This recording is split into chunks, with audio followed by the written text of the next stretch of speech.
खबरों का सार हो या बयानों के वार, हम सुनाएंगे देश का हाल बिना ब्रेक बेधड़क। नमस्कार, यह है इंडिया 9 बजे। मैं हूं आकाश सोनी।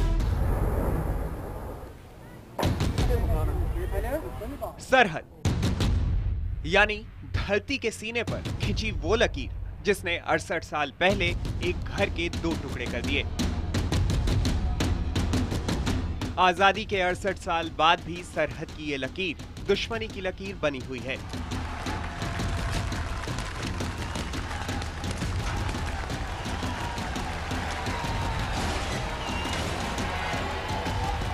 नफरत की जिस बुनियाद पर भारत और पाकिस्तान का बंटवारा हुआ था, वो घटने के बजाय बढ़ती ही जा रही है। आज दोनों मुल्कों के बीच दुश्मनी इस कदर बढ़ चुकी है कि सरहद पर गोलीबारी थमने का नाम नहीं ले रही। तमाम कोशिशों और बातचीत के बावजूद बाज नहीं आ रहा है हमारा नापाक पड़ोसी। जम्मू कश्मीर के कई इलाकों में लगातार कर रहा है सीज फायर का उल्लंघन। नफरत की आग में पाकिस्तान ने तमाम रिवाजों और भाईचारगी को भी जला दिया है। पहले त्योहार के मौकों पर थम जाती थी सीमा पर गोलीबारी, लेकिन अब पाकिस्तान को त्योहार से नहीं पड़ता कोई फर्क। दिवाली हो या ईद या आजादी का दिन, सरहद पर लगातार जारी नापाक फायरिंग। स्वतंत्रता दिवस के मौके पर पहले बढ़ती खुशियों की मिठाई। दोनों मुल्कों के जवान गले लगाकर देते थे एक दूसरे को बधाई, लेकिन अब खत्म हो गई है सारी रवायतें और अपनापन। नफरत की आग में भस्म हो गई है भाईचारगी। आजादी के मौके पर इस दफे सरहद पर नहीं बटेगी मिठाई, क्योंकि इस बार सरहद पर मिलेगी मिठाई के बदले गोली।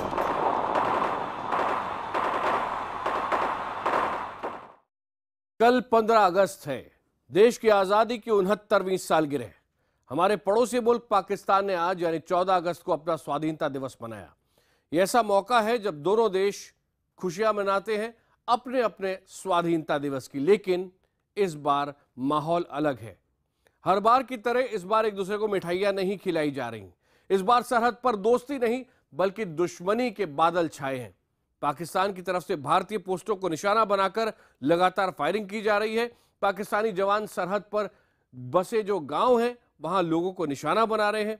दोनों देशों की सरहद पर तल्खी इस तरह बढ़ गई है कि इस बार सरहद पर जवानों ने एक दूसरे को मिठाई तक नहीं खिलाई, क्योंकि इस बार मिठाई के बदले गोली चल रही है।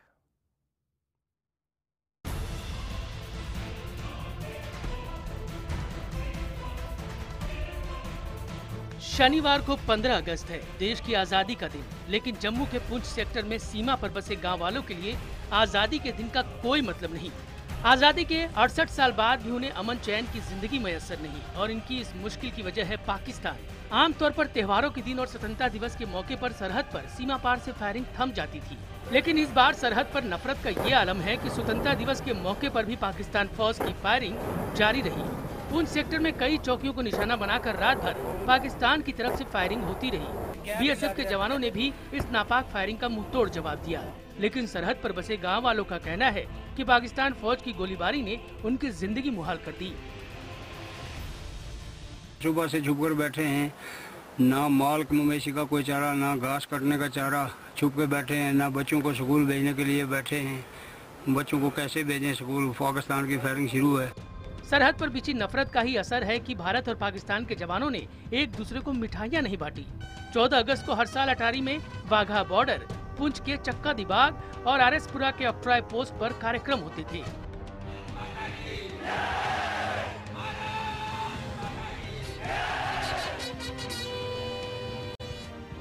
दोनों देशों के फौजी एक दूसरे का मुंह मीठा कराते थे, लेकिन पाकिस्तान की ओर से लगातार सीज फायर का उल्लंघन और आतंकी घुसपैठ की घटनाओं के बाद इस बार मिठाइयां नहीं बटी। इससे पहले ईद पर भी दोनों देशों के जवानों ने मिठाइयां नहीं बांटी थी। यानी दोस्ती और भाईचारे की हर डोर पाकिस्तान के नापाक मंसूबों के सामने टूट रही है। पाकिस्तान की तरफ से बीते 45 दिनों में 45 बार सीज फायर का उल्लंघन किया गया है। खासतौर पर पुंछ के सभी सेक्टरों में जमकर फायरिंग की गई। सीमा पर बसे गांवों को निशाना बनाकर मोर्टार दागे गए। सरहद पर जारी इस गोलीबारी से बचने के लिए बड़ी तादाद में लोग सीमाई इलाकों से पलायन कर रहे हैं। इन तमाम मुश्किलात और नापाक हरकतों के बावजूद भारत सरकार हर मुद्दे को बातचीत से सुलझाना चाहती है, लेकिन पाकिस्तान है कि मानता नहीं। भारत में पाकिस्तान के उच्चायुक्त अब्दुल बसित ने एक बार फिर कश्मीर राग अलापा है।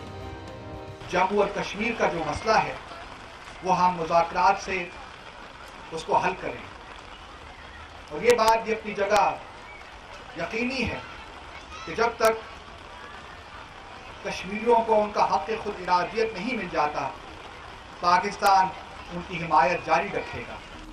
अब्दुल बासित का ये बयान ऐसे वक्त में आया है जब दोनों देशों के बीच NSA स्तर की बातचीत की तारीखें तक तय हो चुकी हैं। पाकिस्तानी उच्चायुक्त के कश्मीर से जुड़े बयान पर सरकार की तरफ से तीखी प्रतिक्रिया सामने आई है।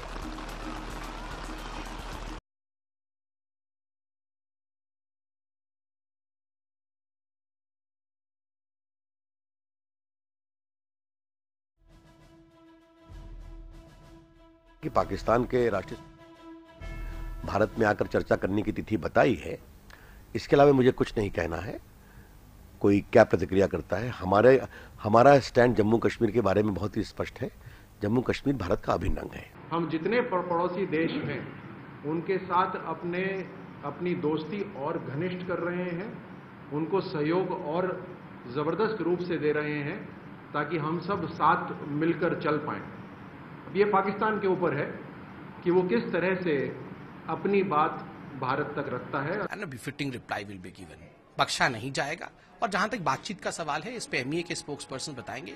टॉक ऑन टेरर है, किस प्रकार से टेरर को रोका जाए। कश्मीर हिंदुस्तान का हिस्सा है और कोई भी ताकत उसको हिंदुस्तान से अलग नहीं कर सकती।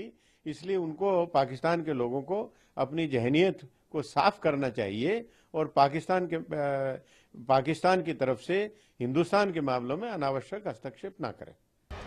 इसी महीने की 23 और 24 तारीख को भारत और पाकिस्तान के बीच NSA स्तर की वार्ता होने वाली है।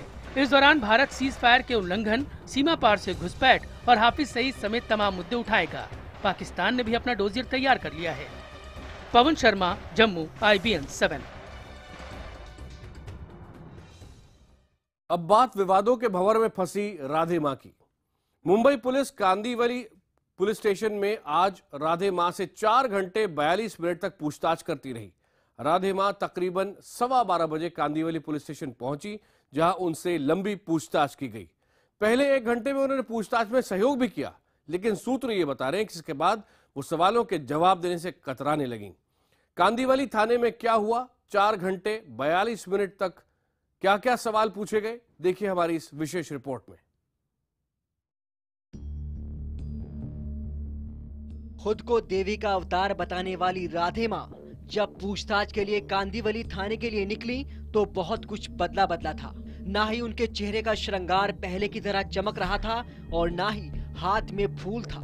एक भक्त ने गोद में उठाकर राधे मां को कार में बिठाया और गाड़ी निकल पड़ी मुंबई पुलिस के बुलावे पर तय ठिकाने की ओर। बीच में वर्ली में कुछ देर के लिए राधे मां रुकी और फिर काफिला चल पड़ा। रास्ते में ट्रैफिक सिग्नलों पर कभी राधे मां अपना चेहरा छुपाती तो कभी चेहरे से पल्लू हटाती।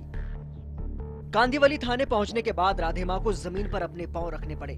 पुलिस ने भक्त की गोद की बजाय उन्हें पैदल और बिना त्रिशूल के ही पूछताछ के लिए थाने के भीतर आने को कहा। पुलिस ने जैसा चाहा वैसा ही हुआ। सैकड़ों समर्थकों, मीडिया का हुजूम और देखने वालों की भीड़ के बीच राधे मां कांदिवली थाने के उस कमरे में पहुंची जहां मुंबई पुलिस की 2 महिला इंस्पेक्टर और एक जांच अधिकारी पूछताछ के लिए उनका इंतजार कर रहे थे। पुलिस अफसर के सामने एक प्रश्नावली थी। इंटेरोगेशन रूम में 2 महिला पुलिसकर्मी सहित एक पुरुष पुलिस अधिकारी मौजूद थे। राधे मां के पुलिस थाने के अंदर पहुंचने के कुछ ही देर बाद जांच अधिकारियों ने राधे मां पर एक एक कर सवालों की बौछार शुरू कर दी। सवाल जवाब का सिलसिला निक्की गुप्ता द्वारा लगाए गए आरोपों से हुआ। पुलिस के सामने पूछताछ के लिए हाजिर हुई राधे मां बेहद सामान्य तरीके से उनके सामने पेश आ रही थी। पुलिस उनसे सवाल पूछ रही थी और राधे मां उनका जवाब भी दे रही थी। आवाज वही चीर परिचित अंदाज में बेहद धीमी, लेकिन पुलिस ने उनकी इस पूरे बयान को अपने कैमरे में रिकॉर्ड किया। लेकिन जैसे जैसे वक्त बीतता गया, पुलिस के सवाल भी सख्त होते गए और राधे मां भी जवाब में आनाकानी करने लगी। लेकिन आधे घंटे बाद जांच अधिकारी ने सवालों की धार तेज की। पुलिस ने राधे मां से पूछा, क्या आपने निक्की गुप्ता से 65 लाख की मांग की? क्या आप निक्की गुप्ता को मारती पीटती थी? क्या आप निक्की गुप्ता को अश्लील गालियां देती थी? आप निक्की की शादी में हेलीकॉप्टर से क्यों जाना चाहती थी?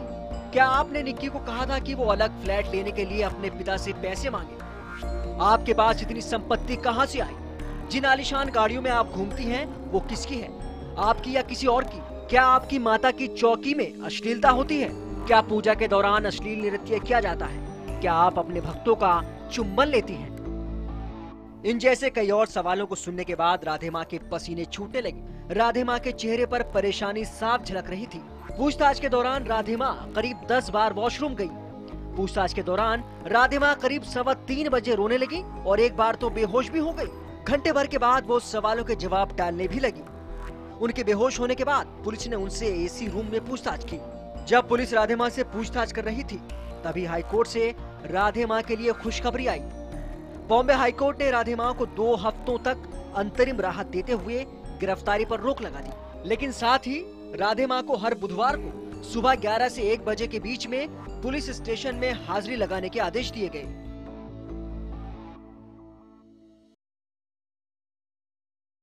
संसद का मॉनसून सत्र सरकार और विपक्ष के बीच जारी गतिरोध की भेंट चढ़ गया, लेकिन नेताओं का संग्राम अब भी जारी है। वो झगड़ा संसद से बाहर अब सड़क तक आ गया है। बीजेपी के तमाम बड़े मंत्रियों और नेताओं ने 28 राज्यों में आज प्रेस कॉन्फ्रेंस की और संसद नहीं चलने देने के लिए कांग्रेस को जिम्मेदार ठहराया। बीजेपी के ज्यादातर नेताओं ने कांग्रेस अध्यक्ष सोनिया गांधी और उपाध्यक्ष राहुल गांधी पर निशाना साधा। वहीं कांग्रेस ने पलटवार करते हुए कहा कि मोदी सरकार सत्ता के नशे में चूर है। लेकर के उपस्थित हुई है, उसको लेकर के मैं चर्चा करना चाहता हूं। ये क्या हो रहा है? संसद में हंगामे के बाद बीजेपी ने कांग्रेस के खिलाफ प्रेस कॉन्फ्रेंस का मोर्चा खोला। कांग्रेस पर हमले का जिम्मा संभाला केंद्र के कद्दावर मंत्रियों और बड़े नेताओं ने। देश के हर बड़े शहर में मौजूद बीजेपी नेताओं ने जमकर कांग्रेस की बधिया उखेड़ी। It is very unfortunate that 130-year so-called party president has gone to the well of the house. It was really shocking, sad. We couldn't believe for a while. Congress party Hindustan के कई प्रदेशों में 10 के नीचे है और यही रवैया रहा तो लोकसभा में भी 10 के नीचे आ जाएगी। समस्या यह है कि कांग्रेस पार्टी अपने को विपक्ष में पचा नहीं पा रही। जो उनके पार्ट टाइम लीडर जो है वो फुल टाइम नॉनसेंस में लगे हुए हैं, न्यूसेंस में लगे हुए हैं। उनको इस बात को अच्छी तरह समझना चाहिए कि ये देश जो है वो इस तरह के नॉनसेंस और न्यूसेंस को कभी ना एक्सेप्ट करता है, ना स्वीकार करता है। जैसे ब्रिटिशों को गुरूर था और ब्रिटिश कहते थे कि ब्रिटिश साम्राज्य पर सूरज कभी ढलता नहीं, वैसे कांग्रेस को भी गुरूर है कि हमारी सत्ता कभी जाएगी नहीं। नेहरू गांधी परिवार इस देश से अभी तक ऊपर रहा है। ये कांग्रेस की जो गुलामी की आदत है, ये उनकी पक्की आदत बन चुकी है। देश इसको नहीं मानता। कांग्रेस की ओर से जवाब की कमाल संभाली गुलाम नबी आजाद और मल्लिकार्जुन खड़गे ने। कांग्रेस ने कहा कि मोदी सरकार सत्ता के नशे में चूर है और उसे कुछ भी दिखाई नहीं दे रहा। भारतीय जनता पार्टी का सत्ता का नशा इतना गहरा है कि ये 365 दिन 24/7 और 5 साल बराबर चढ़ता रहता है, ये उतरता ही नहीं है। पहले संसद में हंगामा, फिर सड़क पर मोर्चा और अब प्रेस कॉन्फ्रेंस के जरिए आरोप प्रत्यारोप का दौर। देखना यह है कि सत्ता पक्ष और विपक्ष का ये झगड़ा किस अंजाम पर जाकर थमता है। Bureau report, IBN 7।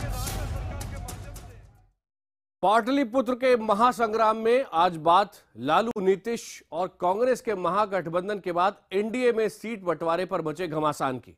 सीटों के बंटवारे और चुनावी रणनीति तैयार करने के लिए लोक जनशक्ति पार्टी के नेता चिराग पासवान ने शुक्रवार को बीजेपी अध्यक्ष अमित शाह से मुलाकात की। सूत्र ये बता रहे हैं कि एलजेपी 60 से 65 सीटें मांग रही है, लेकिन कहा जा रहा है कि उसे 35 सीटों पर बीजेपी राजी कराने की कोशिश कर रही है।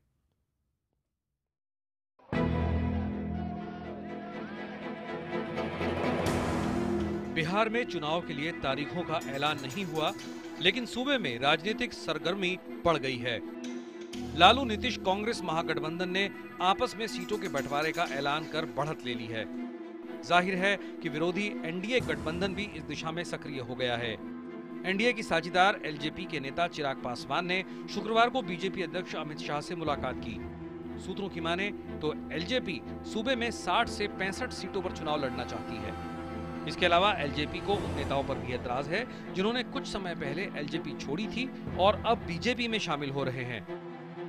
भाजपा के राष्ट्रीय अध्यक्ष अमित शाह जी ने पूरी तरीके से इस बात का आश्वासन दिया है कि जिन जिन नामों को लेकर हम लोग को ऐतराज है उसको पूरी तरीके से उसको सम्मान दिया जाएगा, उसको समझा जाएगा। इस बार हम लोग की प्राथमिकता विनेबिलिटी होगी। हर उस सीटों पे जहां पे भारतीय जनता पार्टी जीत सकती है उन्हें ही लड़ना चाहिए और जहां पर लोक जनशक्ति पार्टी जीत सकती है हमें ही लड़ना चाहिए। बिहार में एलजेपी के 6 सांसद हैं और 1 सीट पर उनका प्रत्याशी बेहद कम अंतर से हारा था। सूत्रों की माने तो 35 से 40 सीटों पर एलजेपी मान सकती है। वहीं दूसरी साझेदार यानी केंद्रीय मंत्री उपेंद्र कुशवाहा की पार्टी राष्ट्रीय लोक समता पार्टी को 20 से 25 सीटें दी जा सकती हैं। बीजेपी नेताओं का कहना है कि सबसे बड़ी पार्टी होने के नाते बीजेपी राज्य में 170 से 175 सीटों पर चुनाव लड़ सकती है। बीजेपी बड़ी पार्टी तो है, लेकिन छोटे साथियों की राजनीतिक महत्वाकांक्षाओं को लेकर उठने वाले सवाल पार्टी के लिए परेशानी खड़ी कर सकते हैं। एनडीए नेताओं का यह भी कहना है कि मुख्यमंत्री पद का दावेदार बीजेपी से ही होगा, लेकिन चुनाव से पहले इसका ऐलान नहीं किया जाएगा। सीटों के बंटवारे को लेकर साथी दलों के साथ चल रही खींचतान पर बीजेपी अभी कुछ बोलने को तैयार नहीं है। ये चर्चा पर मुझे कोई सार्वजनिक टिप्पणी नहीं करनी है। रामविलास पासवान जी की लोक जनशक्ति पार्टी हमारे अलायंस का एक पार्ट है, तो हम लोग चर्चा अंदर करते हैं। सीटों का बंटवारा भी काफी ईमानदारी से होगा। वहीं महागठबंधन ने आपस में सीटें बांट ली हैं। लालू और नीतीश की पार्टी 100-100 सीटों पर और कांग्रेस 40 सीटों पर चुनाव लड़ेगी। महज 3 सीटें छोड़ने के कारण एनसीपी और समाजवादी पार्टी भी नाराज बताई जा रही हैं। यानी कि दिक्कतें दोनों ही गठबंधनों के बीच हैं और चुनाव करीब आते आते ये समस्या और भी बड़ी हो सकती है। विक्रांत यादव, दिल्ली, IBN 7। अब खबर खेल के मैदान से। लगता है स्वाधीनता दिवस पर गॉल टेस्ट से कोई अच्छी खबर आएगी। गॉल टेस्ट के तीसरे दिन सुबह तक हार के कगार पर नजर आ रही श्रीलंका की टीम ने जबरदस्त वापसी की और इसका पूरा श्रेय मध्यक्रम के धाकड़ बल्लेबाज दिनेश चांदीमल को जाता है, जिन्होंने बेहद मुश्किल हालात में शानदार पारी खेली। उन्होंने 162 रनों की तेज तर्रार पारी खेलते हुए भारतीय गेंदबाजों के धुर्रे बिखेर दिए। इस दौरान उन्होंने 19 चौके और 4 छक्के लगाए। खास तौर पे हरभजन सिंह की जमकर धुनाई की। श्रीलंका ने पारी खत्म होने पर टीम इंडिया को जीत के लिए 176 रनों का लक्ष्य दिया। तीसरे दिन का खेल खत्म होने तक टीम इंडिया ने दूसरी पारी में 23 रन बना लिए हैं। ओपनर राहुल का विकेट हो चुका है भारत। आखिरी दिन मैच जीतने के लिए भारत को 153 रन चाहिए और 9 विकेट भारत के पास है।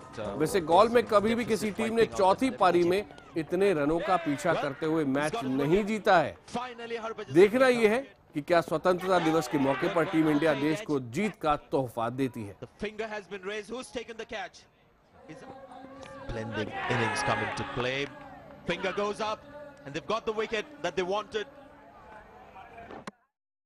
गॉल टेस्ट के असली हीरो हैं आर अश्विन, जिन्होंने इस मैच में 10 विकेट पूरे कर लिए हैं।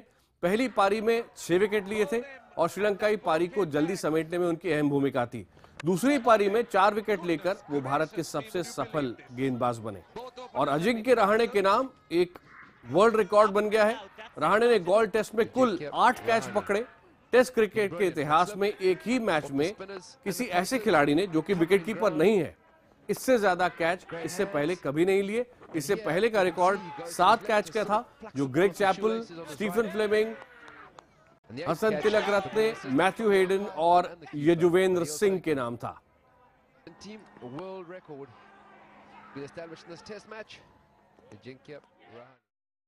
इंडिया 9 बजे में आज इतना ही।